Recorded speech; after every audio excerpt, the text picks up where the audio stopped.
Iran आणि इस्रायलच्या युद्धाचा थेट परिणाम जो आहे तो निर्यात व्यवसायावर होताना आपल्याला पाहायला मिळतो. लातूरमधून जी निर्यात केली जाते ती पूर्णपणे ठप्प झालेली आहे आणि हा व्यवसाय जो आहे तो पूर्णपणे ठप्प झाल्यामुळे व्यापारी अडचणीत येताना आपल्याला पाहायला मिळतात. लातूरचे व्यापारी प्रामुख्यानं तुरडाळ असेल किंवा इतर सोयाबीनसारखी जी काही धान्य आहेत ती एक्सपोर्ट करतात. निर्यातीचा हा मोठा व्यवसाय आहे.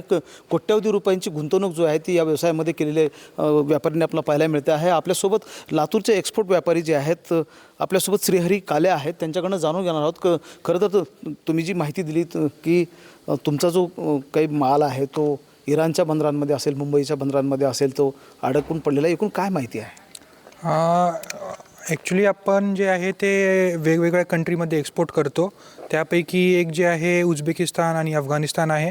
त्या कंट्रीला एक्सपोर्ट करण्यासाठी, ते लँडलॉक कंट्री असल्यामुळं त्या कंट्रीला एक्सपोर्ट करण्यासाठी आपल्याला बंदर अब्बास जे इराणचा पोर्ट आहे त्या पोर्टमार्फे आपल्याला एक्सपोर्ट करावं लागतं. आता परिस्थिती अशी निर्माण झाली आहे की वॉरमुळं सगळे जे आपले सी रूट्स आहेत ते हॉल्टवर आलेले आहेत.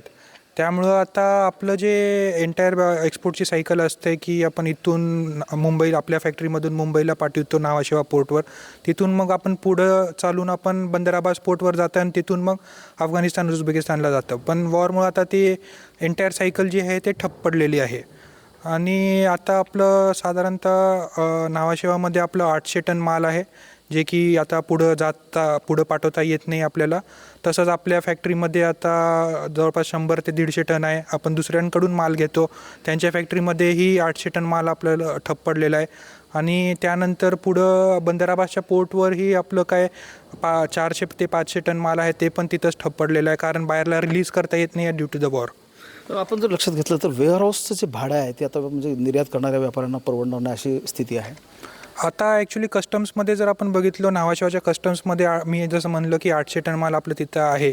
आणि आता कस्टम्समध्ये आपलं एकदम तिथं पूर्ण जॅम झालेलं आहे. कोणत्याही एक्सपोर्टरला पुढं माल पाठवता येत नाही. त्यामुळं आता ते भाडं जे आहे आपल्याला खूप लागत आहे. 800 टन मालला लगभग 1 लाख ते 1.5 लाखमध्ये आपल्याला आठवड्याला भाडं लागतं. तर त्यासाठी सरकारशी आमची ही विनंती आहे की हे कस्टम्समध्ये आम्हाला कस्टम्स डिपार्टमेंटकडं आम्हाला थोडं त्या भाड्यामध्ये सूट द्यावी. आता जो हा व्यवसाय आहे तो पूर्णपणे आता ठप्प झालेला आहे. बरोबर. तर त्यासाठी आपल्याला जर हे व्यवसाय आता कंटिन्यू करायचं, एकतर त्याचं सगळ्यात मोठं जे आपण चालू करू शकतो ते वॉर थांबल्यावरच करू शकतो. पण आपल्याला आता माहीत नाही की हे वॉर कधीपर्यंत चालणार, कधीपर्यंत थांबणार. तर ते टाईमलाईन जे आहे ते काय आता प्रेडिक्टेबल नाही. त्यामुळं आपली कस्टम्स डिपार्टमेंटची विनंती आहे. म्हणजे तुम्ही जे सांगता की जो अडकून पडलेला आहे बंदरांमध्ये माल, तो प्रामुख्यानं काय काय निर्यात केलेला आहे लातूरवरून? तो आपण मक्का निर्यात केलेला आहे, मग काबुली चना निर्यात केलेला आहे, सोया DOC निर्यात केलेली आहे. एकूणच जर लक्षात घेतलं तर इराण आणि इस्रायलच्या युद्धाचा थेट परिणाम जो आहे तो निर्यात व्यवसायावर झालेला आपल्याला पाहायला मिळतं. आणि लातूरमधून जी निर्यात होते आहे डाळींची असेल किंवा सोयाबीनची असेल ती पूर्णपणे ठप्प झालेली आहे आणि कोट्यवधींचा फटका जो आहे तो व्यापाऱ्यांना बसू शकतो, अशा प्रकारचं चित्र आहे.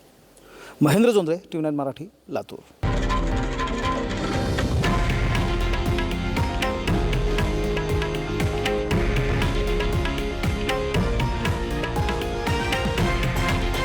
हे आहे देशातील नंबर 1 न्यूज नेटवर्क आणि आपण पाहत आहात TV9 मराठी, एकमेव.